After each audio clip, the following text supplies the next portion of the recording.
In 1977, a 22-year-old man walked into a government office in India to get some paperwork for a bank loan. There was just one small problem. According to the government, he had been dead for a year. What followed was an 18-year battle to prove he was alive that included politics, his own funeral, and one of the friendliest kidnappings you'll ever hear about. Tonight, we examine the life and death of Lal Bihari. I'm Mike. I'm Ian. And I'm Dave. If you thought dying was the hard part, stick around. Unless your name is Jesus, it turns out that rising from the dead is quite the bureaucratic nightmare. This is Necronomicon.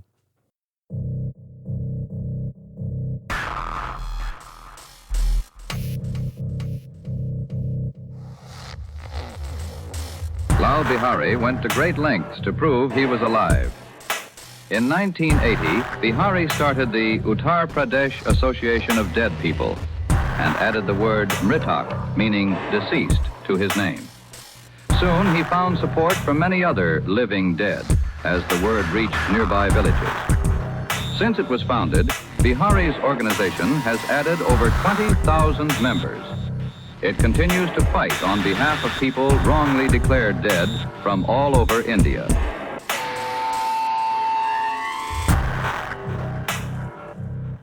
Gentlemen, I have some breaking news. Major concert announcement. The Necronomicon gang will be doing one more live show this year due to popular demand. And as well as the last show went, we thought we'd give it another shot. It's going to be Halloween, October 31st. House of Blues, Cleveland again. This time in the larger Cambridge room. So we'll be able to squeeze more people in there. More than double. Yeah, more than double the last small intimate show we did in the foundation room. So This is the sequel. the sequel, will it be as good? Will it be better? They rarely are. Part It'll two. be it'll be better. Better. Oh, It'll be bold. What did our first one get on Rotten Tomatoes? Did we ever check? Probably 98. Yeah. Yeah. Yeah, sounds about right. So we don't have the exact ticket sale date yet, but it will be this week. Pre-sale, general sale this week of August 23rd. Again, the pre-sale code will be posted to Patreon, but there will be a portion of tickets that will be held back for the general sale, so it will not sell out in the pre-sale. So you'll still have your chance the day of sale. So Yeah, it's like a rule. So that will definitely happen. yeah, they will not all sell out in the pre-sale like last time. So yeah, check Patreon. We'll post the dates On all the socials, we'll post Yeah. the date and time. once we find out. Yeah, look for it there. But a second live show on deck. Very excited. It's gonna be fun.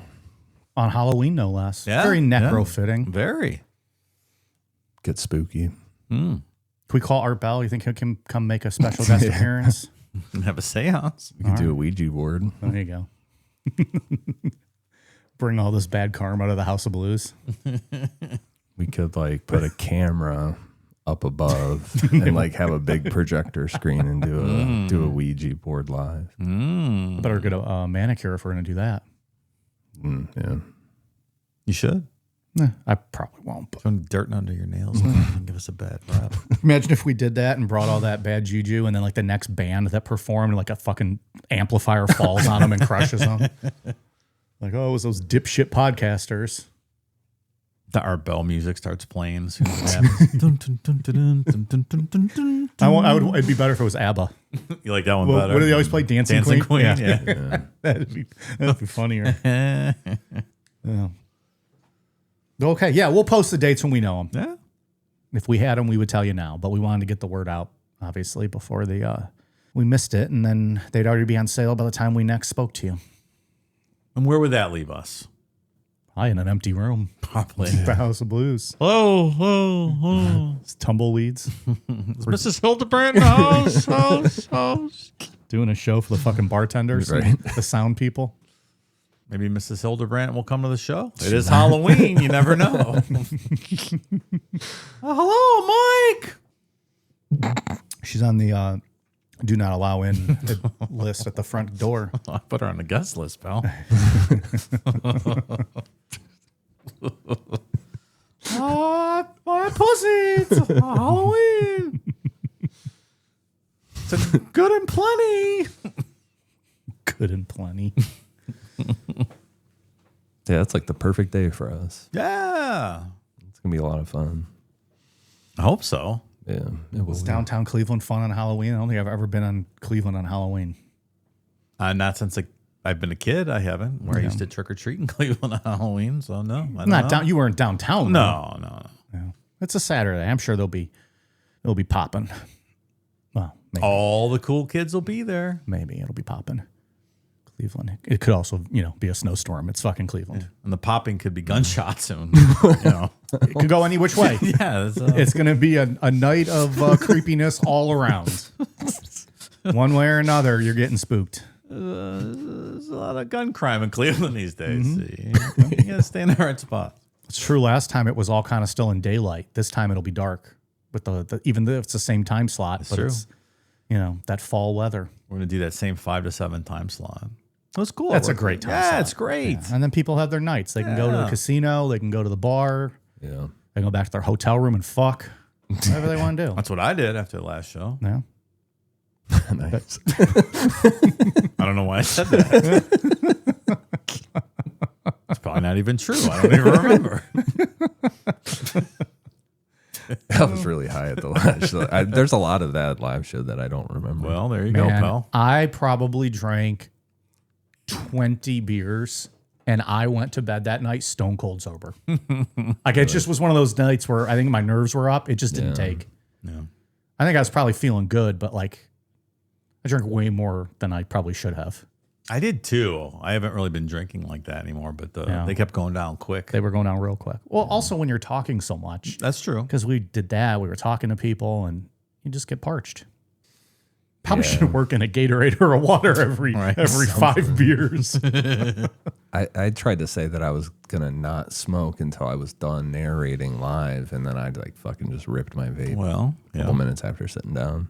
We I had were to calm the nerves, man. I was Sure. a little nervous. That was my plan. I wasn't going to have any booze until we got just before the show, maybe. And then I was too fucking nervous. We started drinking. Well, if you go to necronompod.com and read my diary blog of that whole day, it's documented. I think we started at like 1 or 2 o'clock. That is true.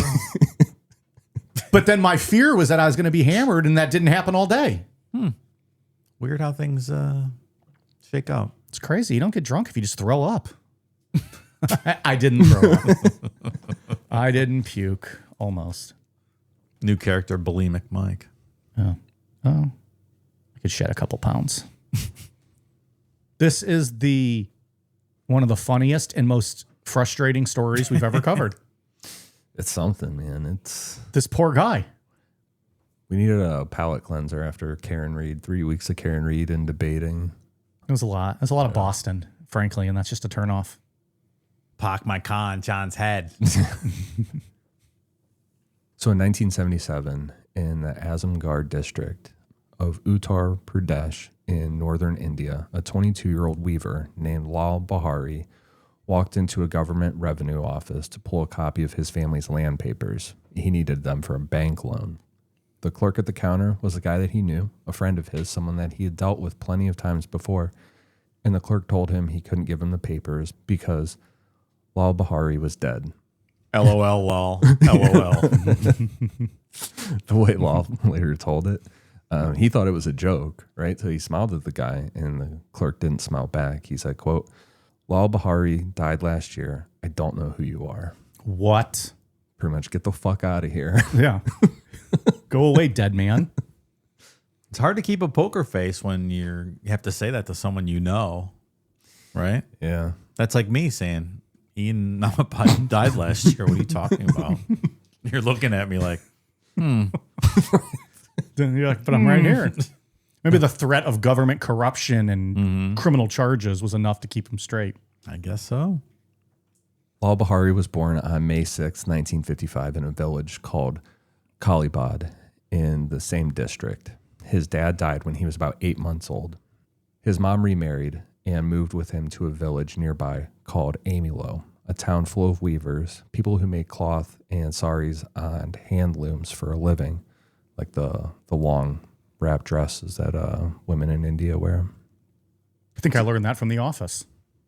What? Sorry. Oh, Yeah. on When a holiday. Yeah. What the hell was the holiday? Kelly's thing, right? Yeah. Yeah. And Michael was mad that she got a sorry for Ryan and he didn't get one. Yeah.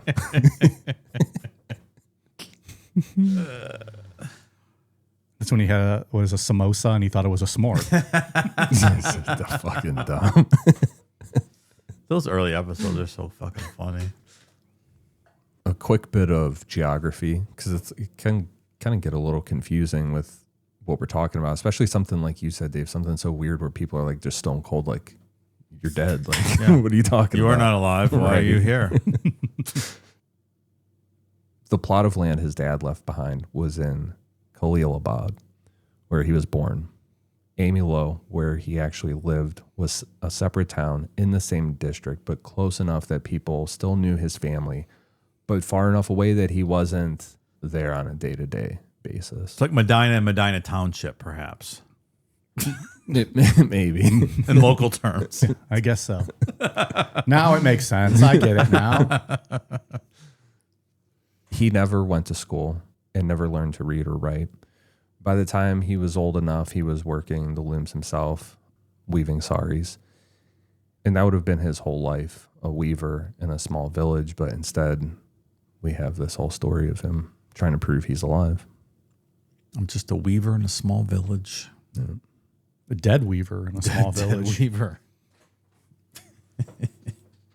Weave Austin. He would have been his wrestling nickname if he was. No, I think it would have been The Undertaker. It's literally dead man walking.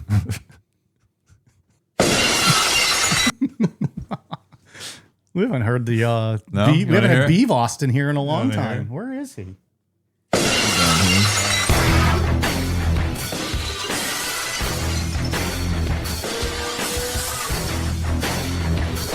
I need to buy like a little like toddler 316 shirt we could put on him. An Austin 316 shirt. Yeah.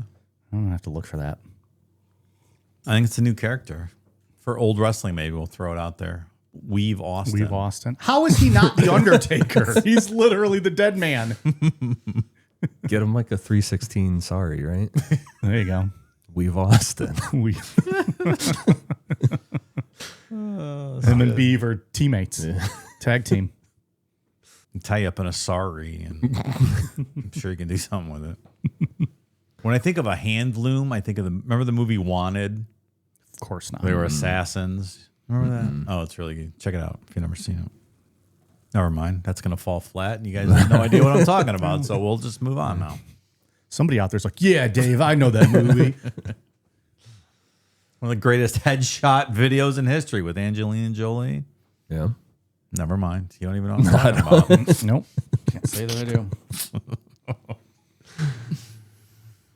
So in this area in India, land was everything. A family's plot of land was its income, its status, and its inheritance all at once. Plots were small, and they got smaller every generation because every time a father died, the land got split between the sons. So, and to get an idea of size, one of the reporters for sources I used for this went out there in the 90s and did some reporting. And the farming plots we're talking about are like the size of a basketball court. I could grow a lot of food in the size of a basketball court garden. But like if you have 8 sons, Sure. that's getting chopped And then up. it gets split up and Yeah. smaller and smaller. And then Yeah. they have And they some had 2 sons, and they had 2 sons, and so on and so on. And you You got gotta like fucking Cain and Abel that shit and take care of business. Or just pay someone off and have a little clerical. That's right. Yeah. That's right. And who owned what came down to one guy. Every village had a bookkeeper, a government official who kept the register of every plot and every owner by hand in a book. There was oversight above him on paper, but the officials up the chain were often in on whatever the bookkeeper was doing. Whatever that book said was legally true. It's a powerful book. It I'd really like a is, book man. like that. That's like as powerful as the Bible. Yeah. It's in the book. It's true. That's Sharia law. Right? You write it in this book, and it goes no matter what. Hand to God, word of God. So, what do you want me to do? It's in the book. It's in the book. My hands are tied here, pal. Sorry. You were dead. And it's crazy because it is a very specific crime. If you wanted a relative's land, you didn't need to hurt anyone. A killer in that area of the country could be hired for about $10 US. But the paper method is way easier and nobody potentially went to jail for it or anything. You went to the village bookkeeper, you paid him, and he wrote in the register that your relative had died and the plot had passed to you. Like that was it. I like it. You know how many people would be dead if I could hire contract killers for $10?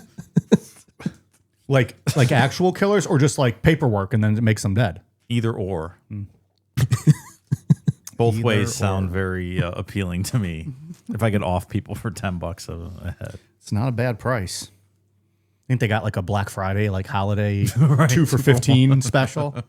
Count me in. And you're getting killed, and you're getting killed, and you're getting killed. I'm going to save my list up all year round. Right. And fucking Black Friday, that's it. Little black book of who wronged you over the years. Like Ryan in The Office when he had his little notepad and he was keeping names. We're going to make this an Office adjacent episode. I love that episode. Kevin walks in, he's like, fired guy. Just like fucking writes him down. The going rate for this type of crime ran from about $1 to $50 depending on the size of the plot. The best targets were people who had moved away for work, widows, or as Lal put it, quote, someone sick or simple. And he described the appeal of this, right? Quote, you don't get your hands dirty by committing murder, yet the person is as good as dead. And we'll see that sounds like how could he be good as dead? But we're going to see he's good as fucking dead. Let's call this plot aside. You kill someone for their plot of land. Plot aside. I'm good with that. It's pretty good. So back at the counter in 1977, Lal wanted to open his own handloom shop instead of weaving for other people, and he needed that bank paperwork, proof of who he was and what he owned or what his family owned. So the clerk at the register read it to him. Lal Bihari of Khalilabad died on July 30th, 1976. That would be about a year before Lal walked in. His plot, a fifth of an acre, had passed to his uncle's family.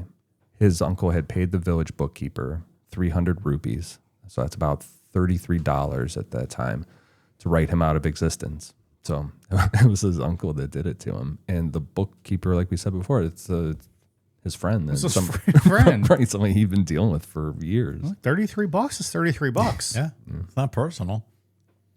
Later on, Lal, when he was talking about this, like what had happened, he said his friend, quote, joined the enemy camp. Yeah, I'll say, Lal. You think his friend was just like trying to bang his wife too? He's like, oh, he's maybe. dead. Yeah. You need me. Technically, She's you like, can but take the bookkeeper cock now because Lal is dead. She's like, but he was here this morning. He Yeah. shows her the book. She's like, I guess he's dead. You may enter me. Let's take off our saris. Sorry, Lal. So Lal went to a lawyer, and how he tells it is this lawyer looked at him and laughed and said, quote, a dead man has come to me. Oh, that's one way. He's to got express jokes. it, yeah. Lawyer's got jokes. So the lawyer then went on to explain to him that cases like this were kind of common. And when this happened, it took years, sometimes decades. And the officials who would investigate whether he was alive were the same revenue officials who had put him down as dead. So anyone who declared him alive was admitting that the office had taken a bribe, which no one's doing that. Seems like a problem. That's why this lawyer was laughing. Seems like a conflict of interest. This lawyer's like, dude, you're fucked. Right. There's no way out of that hole. Lol. LOL. LOL. He reminds me of what's his face from Breaking Bad. That's who I picture at least. Bob Odenkirk? No, is that the lawyer? Yeah. Is that Saul. his name? Saul. Yeah, Saul. That's the lawyer I picture, like him laughing like, oh, you're fucked, man. He was also in The Office. When he was the Pam interviewed for the job, and he was like a Michael Scott 2.0. Yeah. I'm gonna make this. I'm gonna do this for every paragraph you read. I was in a hotel room in Naperville, Illinois, years ago. As podcast stars often do. Well, Naperville, for like the home of podcasting. a sporting event with the kids.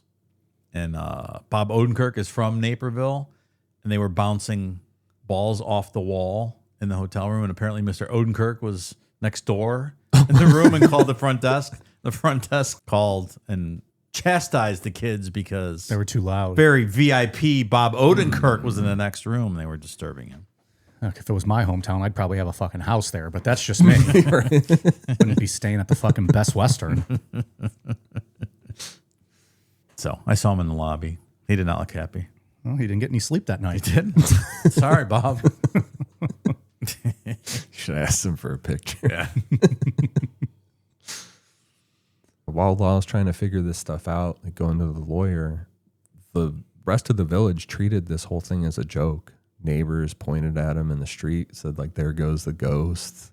He filed petitions. He went from office to office trying to figure stuff out and got nowhere with any of this. He later said, quote, "You even sometimes start doubting your own existence." Am I real? Who am I? Can you imagine if everybody in your life just started acting as if you were dead? Fucking weird. That would fuck with your brain a little bit. They should have acted like they didn't even see him. That would have been even funnier. Like those pranks they play on kids when they like pull the sheet off and those kids get so scared. Those are so funny. Those are almost as funny as the ones, and it's just because it's so ridiculous how people act when like those kids will tell their parents a celebrity died. And like the parents like fall to their knees screaming like they were personal friends with fucking Bob Odenkirk or whoever it is. They're like, no, why would you do this to me? Like, relax, you don't know who this person is. You are not friends with this person. Those videos are great. They are great. Now I want to go watch compilation of all that. Then in 1980, a local politician, a guy that Lal calls his guru, gave him advice that kind of changed everything. He told him like the case is going nowhere, going through like normal channels, trying to, file paperwork and whatever. So it's like, man, you got to kind of get creative with it. You got to be loud about it, right? Yeah. So Lal added a word to his name. He added Mirtuk, which means the dead. And Nah, it's fucking cool. yeah, right. But so he would be like, I don't know if he just like declared that he added this to his name or whatever, because we're gonna see like nobody will put his name on a paper because then they prove he's alive, right? So I declare my name's Mirtuk. But he couldn't legally declare it. He literally just had to verbally declare it. I You know. can't declare anything. You're dead, sir. Yeah. So like translating to English, he's essentially signing everything late Lal Bihari, right? Like he's dead. Yeah. People just laughed at him, though, made fun of him about it. Do you think Bruce Willis could see him if he was here? Isn't he the one that saw the dead people? Absolutely. Yeah. Yeah. They needed him to go over there and straighten this all out. Hello, Mr. Bookkeeper. It's my friend Bruce Willis. He sees me. Think he will vouch that he can see me? That same year, he founded an organization. By this point in his life, he had run into a few other people that were in his situation, enough to know that like the lawyer wasn't wrong, right? Like this is a thing. What a shitty thing to do to someone. Yeah. Whatever. And it's just so crazy blatant, like just in your face. Yeah. Like, oh, that's what the book says, dude. Yeah, Fuck sorry. you. And they don't even like kayfabe it. They're like, no, your uncle fucking did it. Right. It's your uncle, man. Yeah, but you're looking at me like we're talking right now. You're dead. Sorry. Dude, do you see the book? It says it. This book is more honest than my eyeballs looking at you. Book doesn't lie. So he gave this organization a name, Uttar Pradesh Association of Dead People. It rolls off your tongue. It's phenomenal. I love it. Upadip. At the start, it was mostly just aspirational. There was no money or no office. It was just like kind of in his house. Yeah, because dead people can't own money, right? He has no use for it. Kind of like the Michael Scott Paper Company, right? Yeah. It didn't have an office. There you go. Good work. Keep it going. Yeah. Do you think he had like a Korean church as his van as well? Korean church fan? I know There's some people I've talked to that don't like that stretch, but those are some of my favorite episodes. I think those are good. Like the Charles ones. Yeah. Milk and sugar. Damn drinks it. Wait, is this just milk and sugar? Yep, drink it every morning. So the new name got him noticed, right? The association got him a company, but nothing really, right? 5 more years of petition and the government offices went nowhere. So the strategy changed, and the new one was pretty simple. A dead man can't be arrested, can't be sued, right? Can't run for an office, nothing like that. So he was going to try and do all of it because the first official who processed him, right, put this on paper or something, would have to acknowledge that he's alive. Right? Fuck yeah. Let's go, Lal. Let's fucking start flipping some tables here. So in 1985, he kidnapped a kid. Modern problems require modern solutions. So I applaud this move. One of the few times we'll applaud a kidnapping, and I'm with you. I'm down with this. This is great. The kid was Baburam, his young cousin, the son of the uncle who had declared him dead. Fuck yeah, dude. Baburam was in 5th grade. The plan was that the family, this is in Lal's mind, right, is that the plan would be that his uncle would go to the police and be like, well, my son's gone kidnapped. Then they would charge Lal with kidnapping. Boom, he's alive. The plan wasn't any deeper than that because once he had his cousin, he had no idea what he was going to do with him. Like, Lal's not a violent person. He's like, hey, buddy, what do you want to do? Yeah, so he just took this kid to the movies every day. Like, he didn't know what to do with him. Sure. Then days went by and nobody filed a complaint because the family knew exactly what he was doing and refused to play along. They were on him. So look, enjoy the movie, son, with that dead man. So he bought the kid a new shirt, and the way I read it, or in my mind, was it was like that sari kind of material, but a white one, like a light colored kind of like that cloth, whatever material. And the plan was to soak that shirt in goat's blood and then send it to the family to scare them into calling the police. But he couldn't even get the blood. The butcher, he knew, refused to sell it to him. Told him, dude, I'm not giving you all that blood. Go to the poultry. Dude, it's a little fucking weird of a request. I'm not going to do that. Right. Go to the poultry shop down the street. That guy's a fucking freak.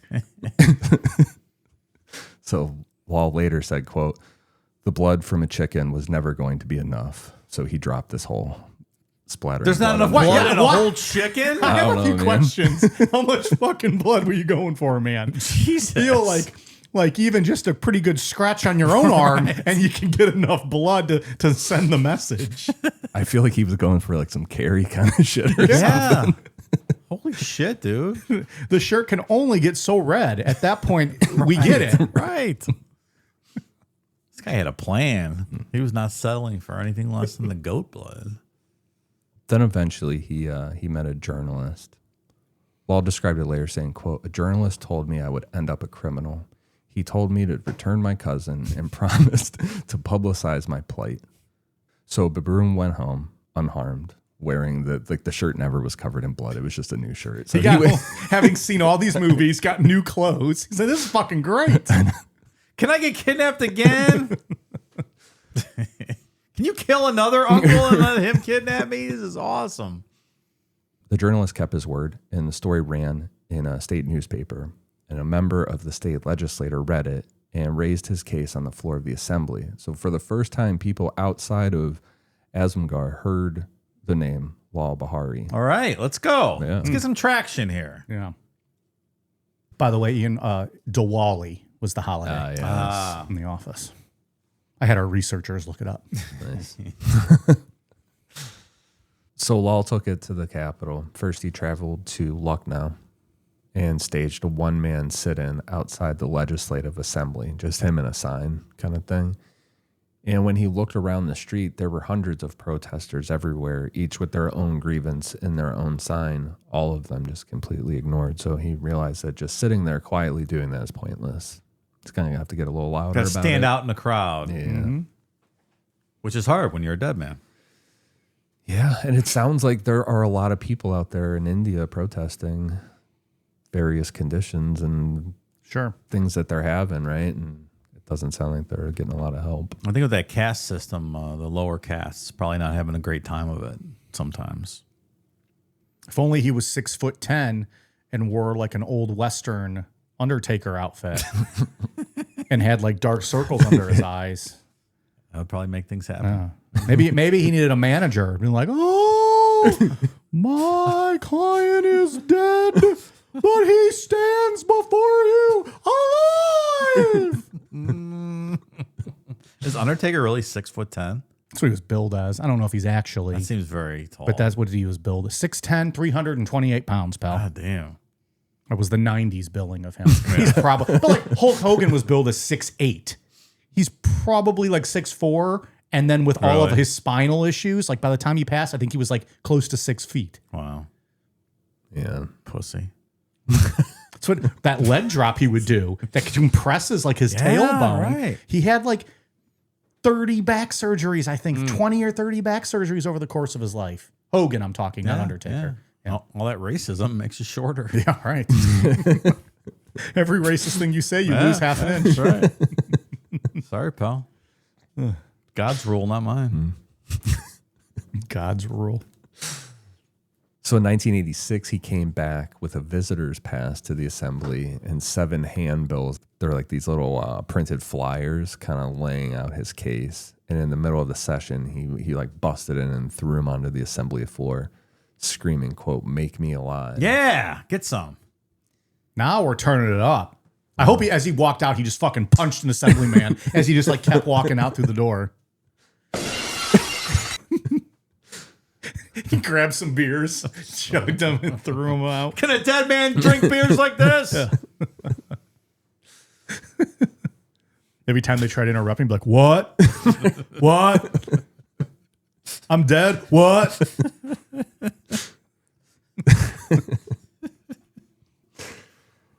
So the marshals or law enforcement, whatever, there at the assembly, just beat his ass and dragged him Well, out by his hair. That's the risk. They held him. Hey, I'm dead. You can't beat a dead man. Yeah. It's abuse of a corpse. Yeah, there's got to be some kind of law against that over there.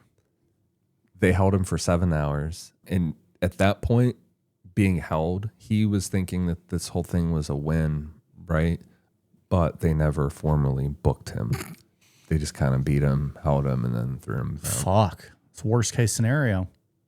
Which that almost makes me think that somebody, like, while they were holding him, caught wind of, like, what his Yeah. actual grievance was. And Right. like, fuck this dude, just let him go. No paperwork. That guy's dead. Yeah. Let everyone just think he's a nut job. Get rid of him. He kept trying everywhere to just get his name on a piece of paper. He paid a policeman 500 rupees to register a rioting case against him. The cop found out why he wanted it and gave the money back. He publicly insulted judges and various officials, hoping that somebody would charge him with like contempt of, whatever, but they would just have him beaten or just ignore him. He staged his own funeral because we haven't talked about it, but he was married this whole time. He had a wife named Carmi. Yeah, she was banging the bookkeeper. She applied for a widow's pension, figuring that the government would have to refuse on the grounds that her husband was still alive, which this is a pretty good move, right? Because it seems like the only thing people Get ever paid. care about is money. Yeah. No matter what you do in life, as long as there's money involved, like you can do whatever the fuck you want. That is true. For real. Yeah. So this one, when I got to this part of the story, I'm like, all right, man, now you're thinking like, fuck with the money and go do something. If you're dead, at least let your wife get paid. But they found a way around even that. They rejected her claim by noting that she was wearing vermilion in her hair. Vermilion, I didn't know this, is a bright red powder, and married women in India wear a line of it along the part in their hair to show if they're married. A widow stops wearing it. So the state's official position was, you're not a widow. She fucked up. She fucked up. Take that out of her hair. Wash it out. Wash that vermilion right out of your hair. That pension. I like that. They're like, yeah, you're obviously married. We don't need to get into who you're married to. I had no idea what vermilion was. There's a town in the original Pokemon called Vermilion City. That's the only thing I knew of. That's a Vermilion, Ohio. Oh, really? It's a Slipknot song. Oh, yeah, it is. There's There all you kinds go. of vermilion in your life, Ian. What do I know? You one-track Pokemon Vermilion over here. I know. That's where that fancy French play. What's the name of that place out there? Chez Francois. Chez Francois. That's a good place. Their escargot is fantastic. It's like the only 5-star restaurant in this area, right? Is it? I don't think I knew that. I think so. It was really good. I've never been. You have to wear a jacket when you go. That's my understanding. They have a yeah. closet there that if you don't wear one, they make you go fucking put on a previously worn jacket. Damn. Yeah. That's Only probably fancy embarrassing people if you like- have to be told to put on a jacket. Sir. Yeah. Sir. I mean, yeah, probably. They're like, Like, dude, are you a fucking like, idiot? dude, you have a Chase Elliott shirt on and a 3 with a halo tattooed on your bicep. Please put on a coat and then kindly walk the fuck out because we're not serving you. Really, you can just keep the coat. They'll just keep it. You filthy fuck. Get out of here. They take me out back and just start whipping me, punishing me. No, we do not have a chicken pot pie on the menu this evening. You guys got roller dogs back there? What's your accoutrement? I'll be fancy because it's hot dogs in a French place. What's your accoutrement for the hot dogs? You got relish? If it's sweet, leave it the fuck back there. I want the dill.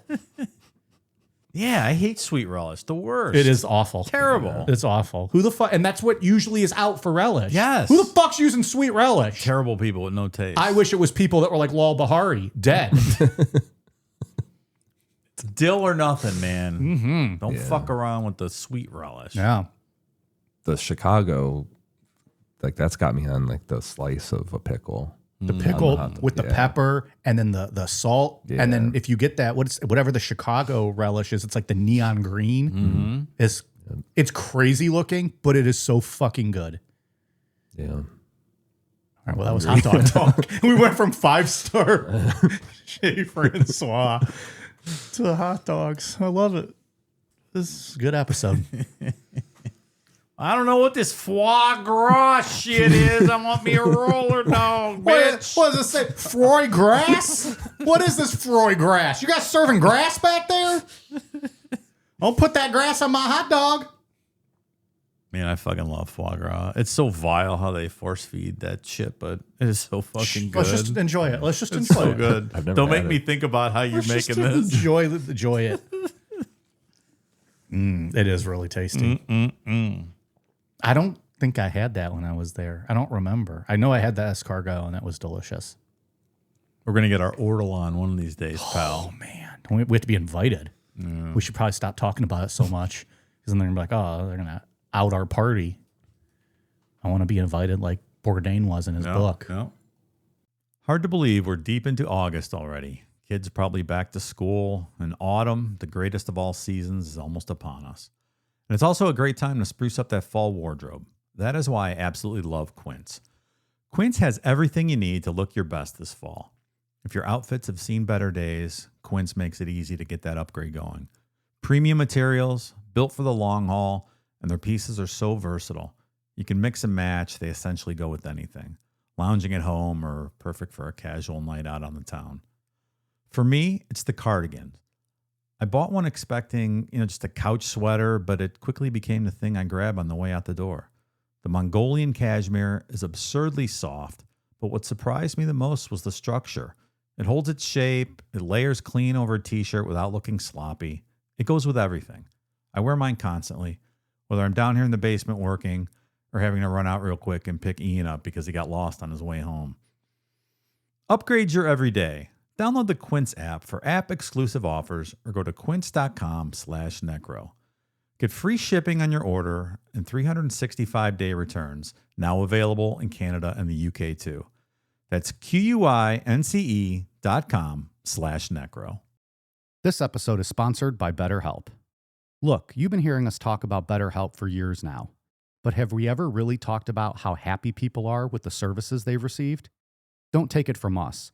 Go check out the real-time customer reviews at betterhelp.com/reviews. Each day, hundreds of reviews are updated, giving you insight into how successful and how happy people have been with their service. BetterHelp has an average live therapy session rating of 4.9 out of 5, based on over 1.7 million client session reviews. As a podcast that has experience with star ratings and reviews, those kind of numbers clearly speak for themselves. Go check them out for yourself at betterhelp.com/reviews. Over 6 million people have used BetterHelp globally, and with consistent feedback from real users, it's easy to see why so many people choose BetterHelp. If you're looking for quality, BetterHelp therapists have at least 3 years and 1,000 hours of hands-on experience. And to get started, all you need to do is fill out a brief questionnaire. BetterHelp does the initial matching for you, focusing on finding a therapist that best meets your needs and preferences. You can also switch to a different therapist at any time. See the reviews, see what stands out, and see if BetterHelp is right for you. Visit betterhelp.com/necro. That's betterhelp.com/necro. So then Lal went into politics because election paperwork is still paperwork. I love this guy's his attempts here. Genius. Yeah. Good for you, pal. In 1988, a seat in Parliament became open in Allahabad, and it wasn't just any seat. Amitabh Bachchan, the big movie star in India, had just resigned, and VP Singh, a man who'd be Prime Minister of India the following year, was running to take it. So all the media, everything was very all focused on this race. Yeah. And then in walked Lal Bihari. He's like, fuck yeah, this is my moment. Let's go. I'm here. Bitch. Yep. You guys ever watch Bollywood movies? They break out in a song. Pal, I don't watch Sometimes- American movies. Sometimes you wouldn't expect. Very, It's different. yeah. So I don't know if you guys ever, we got to just buy a new chair. My chair is sinking now every 5 minutes. Like I'm like looking up at Ian 2 minutes ago. Like, what is happening? Ricky Gervais had a podcast back in the day where his producer, it's him and Steve Merchant. Yeah. And then the producer is just like some random dude that they met, and he's just a very, very odd, stupid person, like really weird. Yeah. And the podcast is really funny, and it's just like them kind of picking his brain. Stephen Merchant's very funny too. Both of He's those super guys. funny. Yeah. So I bet it would Movie be great. 43. Yeah, Halle that's Berry right. clip. I bet the podcast is hard to understand what they're saying. yeah, but then it takes a minute to get used to it. yeah, but then probably hilarious. Yeah. They did a travel show where they essentially just sent this dude around the world in like just the various countries, and it was like a prank. Like it wasn't It's a TV show too, I think. Yeah, Idiot Abroad. It's Yeah. so fucking funny. But they part of it was Bollywood, and they like made him go and like act in a movie and stuff, and it was like super awkward. But Are they in the show too? no, Oh, it's okay. just him. Like he is the travel guide for a Sky TV show over there, a travel show that he just doesn't want to be a part of it at all. And they make it like intentionally hard for him, like sleep in the real India, not the fake India. Yeah. Like, Oh. like they had this dude pick him up. He's like, oh yeah, I'm going to take you to my family shop. And he's like, oh, good. And then they like show up and it's just a fucking like size of a bathroom, like in the poverty part of India. no. They're like, oh yeah, dude, you're going to live like what it's like to be in India. And here is where you live. Ricky Gervais' Afterlife show is so good. If you've You've never said watched that This is one of before. my favorite shows. It's so good. I am currently not watching anything. Should I do that? It's really good. How many seasons? Like 3. They're short Oh, I half-hour like that. shows. That's great. It is phenomenal. I could bust it out in like a week. It's a very good show. Afterlife? Afterlife. Is it like a comedy, dramedy? It is a comedy, but a very poignant and sad comedy at times. As a It's dramedy. very funny, though. Is that the definition of a don't know. dramedy, I suppose? I don't know. What's it on? Do you know? I think it's a Netflix show. Okay. It's very good. Might start that tonight then. We'll see. Highly recommend. It's in my top tier of shows. Oh, that's big. I will give it my top tier stamp. But see, of all your top tiers, that is one I would actually like enjoy. Like a Game of Thrones is not really a Mike Namapod kind of show. But like, you like Curb? That's a great show. Veep, great show. Maybe I'll watch Afterlife, you said? Afterlife. I'll give it my top tier stamp of approval. Look at Did that. you say it's on Max? Netflix. Netflix. Max took the Ricky Gervais's podcast with Stephen Merchant and Carl. That's the other dude's name, and they animated a really? season. Yeah, there's like 1 or 2 seasons on HBO of like an animated thing of them sitting there talking. If anyone from HBO is listening, I would love for you to animate our podcast. Dude, that would be fun. Yeah. Little cartoon versions. Like all the tangents too, like gas exactly station what it hot is, dogs yeah. and fucking Mrs. Hildebrandt, Right. Ian eating a sponge. I want all of that. That's essentially what it is. They get this dude talking about nonsense and then they animate all the nonsense that he's talking about. HBO, give us a call. When Ricky Gervais, when they used to have him host the Golden Globes, and he just roasted everyone in the audience. he was the best. So fucking funny. Yeah, The last year he did it, it was fucking brutal. yeah. So brutal. He went no holds barred. Yeah, Phenomenal. We've roasted the whole room. he came out like just drinking during the middle of it. Yeah. I'm not even going to make the obvious tie into The Office with him, but let's just mention that as well. There you go.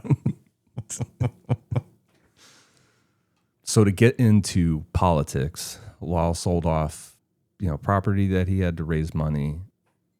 No source on the specifics of that, but I guess we'll just assume that he was doing this for cash since no one was going to deal with him on paper. It worked. There wasn't any way for him to actually win, right? So the whole goal is if the state printed his name on a ballot, being a candidate, then they're treating him as a living man.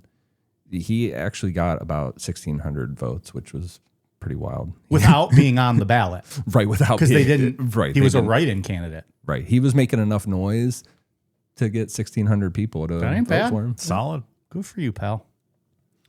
But it still didn't make him alive. Come on.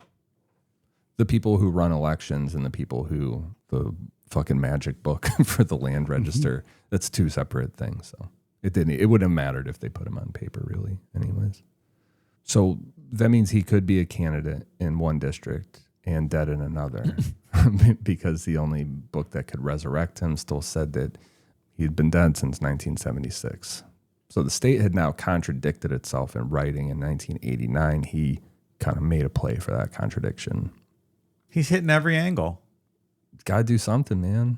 The perseverance that this guy shows, like I'd have given up a long time. I might have just did a dead by this point. Right. I'm like, that's it. My wife's banging a bookkeeper. Doesn't get any worse than that. I think I wrote about it later in the wrap up. Maybe not, though. But that seems to be what happens to a lot of people in India. Like, I don't know if this is such a current thing, but at least back then, like, a lot of people just gave up after a while. Like, I'm not getting anywhere. Can't fight City Hall. Right. You could just go around and start to assault the people that you've always wanted to assault. And then you're kind of playing chicken with the law. Right, Like, right. hey, you going to come get me? Or am I just going to keep fucking everybody up? And they're like, okay, we're declaring you alive, but you're going to prison forever. Yeah. So, But then they careful got to what you deal wish with they got to for. deal with some corruption. You don't know if you get a good attorney to go after them.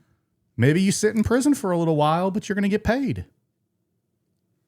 Rajiv Gandhi, the sitting prime minister, was running from the Amity constituency, and Lal filed to run against him.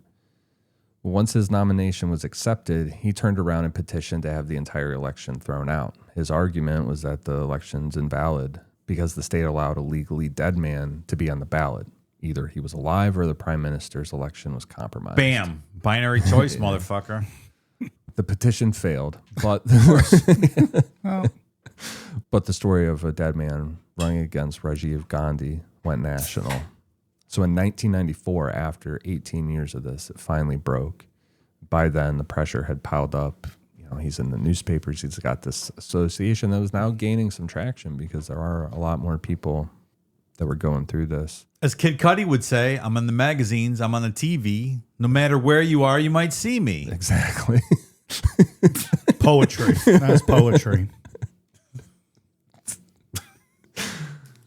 Also good for him, the village bookkeeper was a new guy, so it wasn't the same dude anymore. Not the guy plowing his wife. Yeah. The new bookkeeper's like, I don't know who you are, but I see you. Yeah. Right. I'm looking at you. What a progressive bookkeeper this guy was. He's like, the book says this, but I'm looking at you. Something's not adding up. My book's telling me one thing, but my mind and my eyes are telling me something different. I don't know what to do. I'm a big fan of this bookkeeper. This guy's got his head on straight. That May, there was an official inquiry into this case, and the bookkeeper, as well as the supervisor, both signed off on recommendation that Lal be declared alive. So 18 years after all this stuff, it was just kind of a routine thing when it all came down to it. And then the file disappeared from the local government office. Oh, okay. So they signed off on it. Mm-hmm. He thought he was good. Yep. The file disappeared. The inquiry and both signatures were gone with it. Nobody ever has established where it went exactly or who took it. But man, somebody was trying to sabotage this. Yeah, I'm down to guessing the very old end. retired bookkeeper got wind of this and visited the office to say hello one day. And it's like, I'm just gonna file it. They're like, oh, it's so nice of you to stop in and bring us donuts. He's like, yeah, that's the only reason why I'm here. I missed you guys. I wanted to bring you donuts. Excuse me, I'm going to use the restroom. Oh, file cabinet's unlocked. So he went back to the handbills thing, started printing out the handbills announcing that, you know, if the order was an issue, he would storm the revenue office himself. Fuck yeah. He was pissed. But then the next month, the district magistrate signed a new order declaring him alive. So he didn't have to do all that. There we go. On June 30th, 1994, the government's books officially said that Lal was alive. He had been dead on paper for 18 years, so from the age of 22 to 39, that he is now alive. It's alive! Good for you, Lal. How crazy cool would it be? Because he had his own funeral, right? Yeah. If that you can now go visit your grave. Would you go do that? I would. Sure, I why think not? it'd be fucking awesome. Like, What else I get a gotta do? selfie with like, oh, that's me, that's me. With your paperwork. Yeah, right. I can't get a job. I'm dead. I ain't got nothing else to do. Might as well go visit. Let's go take a nap there. Like, what are you doing? Oh, just laying in my grave. Just taking a nap under the nice. tree. Peaceful. Yeah, it's quiet over No here. one bothers me. It's me, myself. And the twists keep coming with this story because this is not what I thought was going to happen at all. But once the plot was legally Lal's again, he let his uncle keep farming it. He never actually took it back. the karma on this guy, right? Because he made peace with the whole family. God damn. Explained it saying, quote, he's still my family, so winning against him would ultimately be my loss. No, Okay, Confucius. That's not how I see things. I think you should beat the fuck out of your uncle You sure about that? with a zucchini that he grew in your garden. Years later, the reporter I was talking about earlier that reported on the land talked to members of Lal and people from the family. One of the cousins told him, quote, we made a mistake, but we are one now. Baburam, the kid that he kidnapped, was there for this reporter. He was a grown man, right, at this point with a beard and shit. And he's on good terms with Lal. Why wouldn't he be? Yeah, I mean- Movies, new clothes. Got some Air Jordans out of it, I think. The final thing that Lal said about it was, quote, I now believe it was my destiny that I become a dead man. Very poignant. I wish I was that positive. And Burham said, quote, I saw Forrest Gump and Pulp Fiction. That was awesome. His association grew through all this attention, whatnot. So like we said, this happened to a lot of people. So they kind of weaned it down a little bit, and it became the Association of Dead People. At least that's the American translation. And it's That's a little fucking better. badass name. that does sound like. What does that do exactly? Yeah, I'm listening. That's like a Marvel Universe kind of org, right? Dave, it's more like The Undertaker. We talk about real Fair shit enough, here, not fair that enough. fucking fake comic book stuff. Nerd. His son does all the reading and writing for him. And they hold the meetings or do all the paperwork and shit out of their house. And a lot of the cases sound like his. There was an old farmer that was declared dead by his own family. He said, quote, my own son had me killed off. If it had not been for Lal Bihari, I would still be dead. Another member had been declared alive after a protest, killed off again on appeal, revived by a court, and then killed a third time. Jesus by Christ, people. somebody stop the damn match. And then going to what we talked about earlier, people just giving up. A 50-year-old member of the group explained later on like why he hadn't fought really hard to become alive again. It's like, quote, "It's better to be dead on paper than really be dead. I think my cousins might actually kill me." So I think that's probably a real fear, right? They kill you on paper, you walk away, maybe you're good, but you bring yourself back on paper. I think we're going to actually have to do it this time. This guy won't stay dead. So bad. For I want that fucking basketball court plot of land. He's like, that's fine. I'll just be dead. I don't have to live in fear anymore.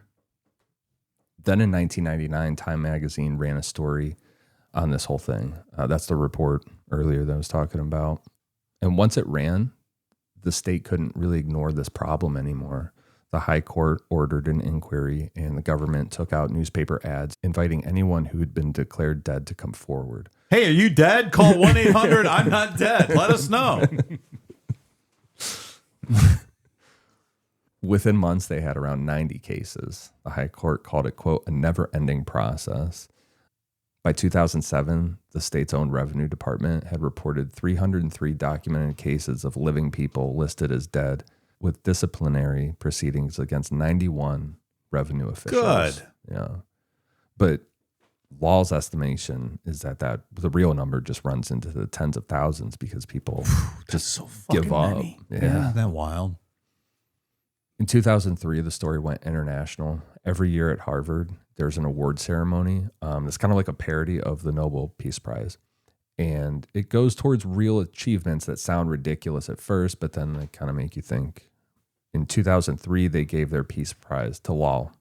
The official citation honored him for three things: leading an active life even though he was legally dead, spending years fighting a government that wouldn't budge, and relatives who wanted his land, and founding the Association of Dead People. He's an accomplished guy for being a corpse for half It's his a life. hell of a fucking resume. And all of that was accomplished while dead. He should be running the country at this point.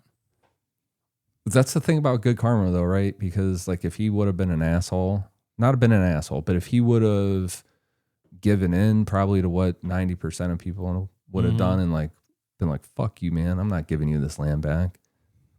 But he got recognized for it. He By could have been Harvard, like you know? me. I'd have been thrown in jail. They'd be like, yeah, you're a citizen and now you're in jail for assault on 17 different people. Right. So at least he got recognized for it, right? He only lost 18 years of his life. But unfortunately, he couldn't get there to accept it. He managed to get an Indian passport, and then the United States refused him entry for no given reason. Thanks, Bush. Now watch us drive. A friend accepted I'm going to block this dead fella from coming to this country. I want to just try. LOL, Lal, you're not coming over here.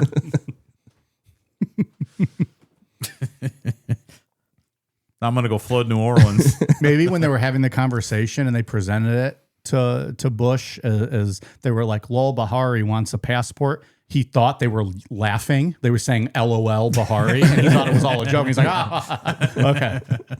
No, sir, Lal Bihari. Yeah, I know. It is funny. It's really funny. And he went, fool me once. And they're like, just leave the room. Just everyone leave the room. He's going to get himself in a whole pickle here. That sounds absurd, but No, what I just said is almost documented. It's not impossible for that to have happened. That's the funny thing about the whole idea. There's a small chance that actually happened. While the Veep music plays in the background. Right. He may have unwittingly blocked Lal Bihari from coming to this country because he misunderstood the question. He thought it was an LOL Bihari. Oh, that Jenna, she's always pulling a fast one on me. So he had a friend accept the prize for him. But in 2014, he was able to finally get there in person. And usually they cap these type of awards at 1 minute, but they gave him 20 minutes to talk. So Good for you. It took 18 years. You can give him 20 minutes. Yeah, Be why all right. not? You don't need the gong show music and the hook to pull him off stage. In 2021, there was a movie that came out about his life called Kagaz, which translates to paper. Like Dunder Mifflin. Yeah, yeah. Presumably because he's just trying to get his name on some paper, right? I don't know how the movie did or not, if it was good or not. I'm sure there was Have you a not song. seen this one, Dave? No, I have not. I'm sure there was a song and dance routine in there. Oh, yeah, for sure. That's pretty, I mean, according to Idiot Abroad, that's my only knowledge of this. There's a lot of singing and dancing involved. very out of context sometimes. You're like, all right, fucking go with it, man. You know what you're getting into when you sign up for Absolutely. Absolutely. This could be an interesting movie, right? He like just busts into the fucking assembly into the song and dance. it. Dancing on all their desks, like running to the front.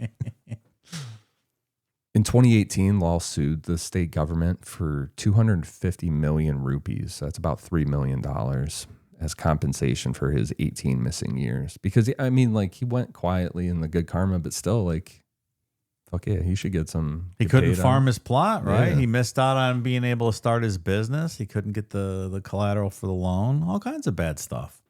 He's owed, motherfucker. In March of 2023, the court dismissed it and fined him 10,000 rupees for Jesus wasting Christ. his time. Hey, fuck you. You took 18 years and now he's wasting your time. Dude, how the fuck did... Motherfucker. The bookkeeper's brother is probably the judge, right? Whatever. When I read these notes earlier, this was the part that pissed me off the most. For sure. Yeah, that's... the quote was making a mountain out of a molehill, which... God damn, man. Whatever. You took his life. That's not a molehill. Are you trying to drive me crazy? That was me a couple hours ago. He is now 71 years old, still lives in Amilo with the same wife. In 2021, he announced that he was going to marry her all over again to celebrate the anniversary of him coming back to life. Mr. Positivity. Right? What a role I model. like this guy. Yeah. He said, quote, "I will turn 28 after my rebirth." So I guess that's the way to look at it, right? He still answers the phone. Mirtuk speaking, so he still goes by the dead. That's a good one. You should I keep like that forever. Yeah, it's not bad. Still the president of the Association of Dead People. And every June 30th, he celebrates his rebirth day. When he eventually passes, you got to have all your dates on there, right? Your birth, your first death, your rebirth, your second death. I mean, you got to have some fun with that. It's a crowded gravestone. Yeah. So his legal name is Lal Bihari Mirtuk. I think anyone who's ever had to deal with bureaucratic fucking nonsense can relate to this guy. This is, I think, an extreme case. It took a long fucking time, and probably for a lot of people in his organization, it never happened for him, right? They never got their life back because of this fucking nonsense. But anyone trying to fight City Hall, man, knows it's such an uphill battle sometimes. Speaking of bureaucratic bullshit, my TSA pre-check expires in January. I got to get that renewed.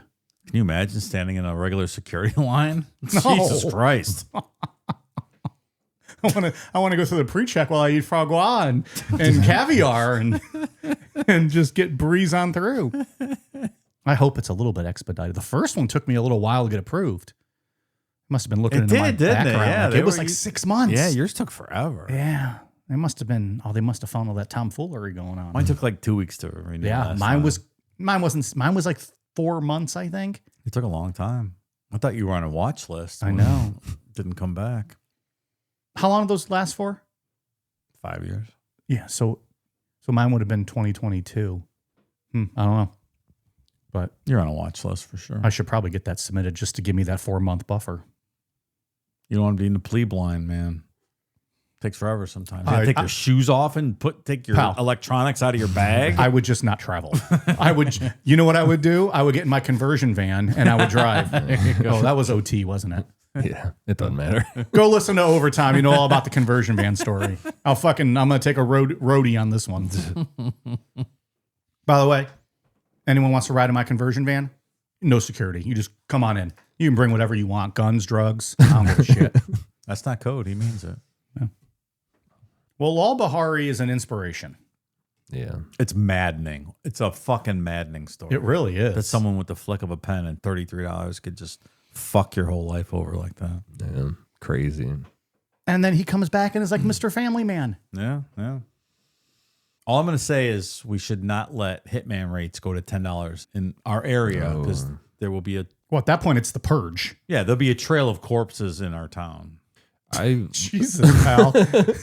I really hope that this doesn't happen because they're going to come looking for you first. Not gonna lie, if hits are $10, I'm gonna have a lot of people killed. Trail of Corpses. That's the name of my first album. There's a lot of people I don't like in the world, and when it becomes economically feasible to off them all at the same time, I will not hesitate to act on that impulse. Oh boy. I was reading about that Microsoft executive or CEO, whatever, that was killed recently. Who's Killed a while back. I don't know.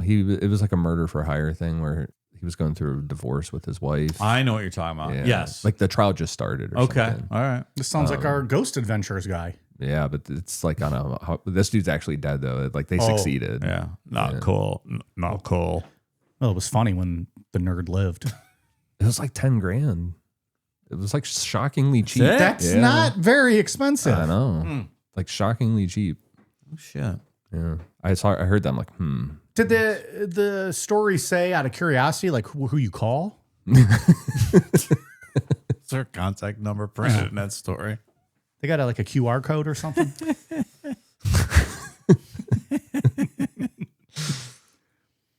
Wow. I did not see that story. yeah. Kind of tuned out of the news recently. I haven't been in touch. I need to get back into the news. I Sometimes they just take caught like a breaks. headline of it and like, oh, it's kind of interesting. Yeah.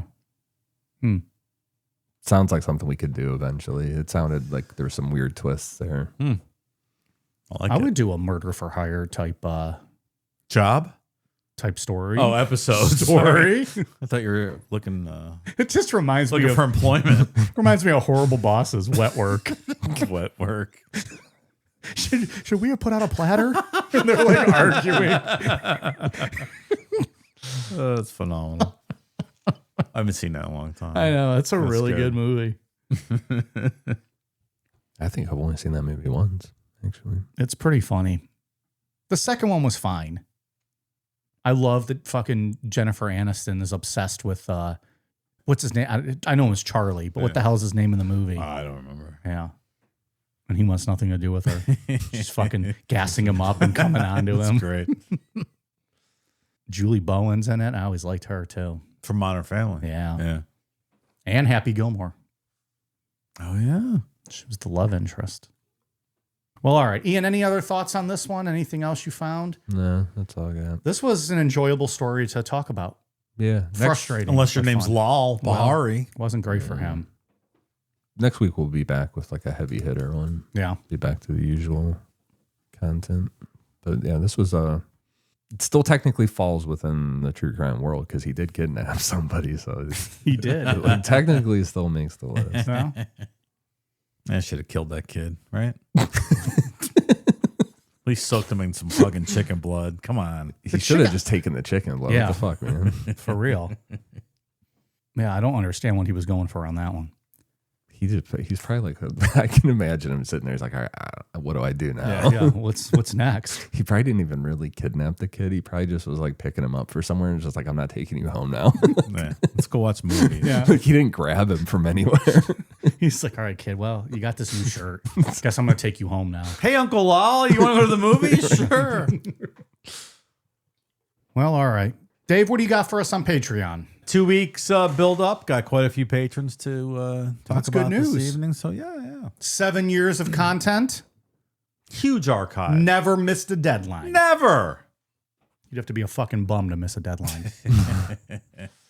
Thank you to new patrons, Abby Mander Twinklетwat. Intrigued? All right. Oscar McCready, Awesome Boobs. Also intrigued. Some dude. It's Meatloaf. Wynn Brown, Tara Peterson, Michael Brewer, Nathan L., Carib, Shannon Moore, Blake Wood. Huh? Point two. That's a question mark after huh? Point two. Rey Mysterio. What? God damn. I wish it was Dominic Mysterio, but that's cool. Xandrian Melidor, Ryan Booker, Michael Main, Derek, Austin LeBeau, Michael Bello, Duong Nguyen, Zach Fitzgerald. Just came in your pants. Time to poopy boy dance. Wilma Dickfit. It might. Mecca Lecca Hi, Mecca Hiney Ho. Montana Rios, Nathaniel Scheller, Padraig Curran, Jangle Leg. Sounds like a villain like the Terrifier or something. Jangle Leg. Sounds like the latest urban dance craze. Jangle Leg. The old jangle leg. Stephanie, Jake W., Alex Economics. Pretty good. Tenko, Mila, Sarah says hi. Hi. Was there like a H with a bunch of I's? No, that was just me replying. That was me replying. Oh, okay. That was my reply to Sarah because she said hi. All I right. thought you didn't say, hey, y'all. Hey, y'all. Jesus Jeremiah, Trisha, Shane Vosselpol, Tiger Flynn, Matthew Kowalczyk, Katie Beckenhauer, Princess Donut, John Girdlestone, Watt Wizard, Casey Romero, Jordan Ritchie, Brad Gardner, Jose Rosas. I say that Rosas? Rosas? It's not Rojas, right? Rojas would be old J. Yeah. Rosas. Jose Rosas? Sorry, Jose, if I fucked that up. Adam Wagner Ricks and Charlie Rodriguez. Thank you, new patrons. Please enjoy the treasure trove that you now have at your fingertips. It's all right there. All of it. Hours and hours of content. Ian, what do you got for us? On Patreon, last time we posted, we wrapped up the Texarkana Moonlight Murders, part 2 of that. And then, we had our vacation, so we haven't posted anything. But we have a poll winner coming up, a really good UFO one. Get to talk a lot about Art Bell again. Yeah, it was a really good Art Bell show. Mm-hmm. So we're going to be recording that this week. That'll be up there. We recently just did the wrestling show at the end of July, The Ultimate Warrior, which was a lot of fun. Yeah. Sounds great. The Ultimate Warrior one was good. It was another one of my childhood heroes who you grow up and realize was a real piece of shit. That happens a lot. Yeah. Who was the other one? Hitler? Yeah. What? I meant in the wrestling sense. We already mentioned the 6'8" immortal Hulk Hogan, which turned out he wasn't so immortal. We also have Dave Law Stories this month. Yeah, Yeah. coming up. That's right. Big month. Yeah. Couple All the weeks good left. Lots to get out. Dave, anything else on your end? No, just a reminder about that live show coming up on Halloween. Look for that announcement on ticket This week. sale, date and times next week. This week, next week. As soon as that information is finalized, we will get it to you. The last one, this one's a little bigger. We have more space. There'll be more tickets available. Correct. Last time, there were numerous people who had reached out to us that they were in the process of purchasing tickets, got distracted because they were at work, and by the time they went back, it was sold out. That's true. So if you're interested in coming, that's great. If I were you, I would be prepared to quickly buy the tickets because we'd hate for you to miss out. And it, like would you say earlier, it won't sell out in pre-sale. There will be some for general admission. Correct.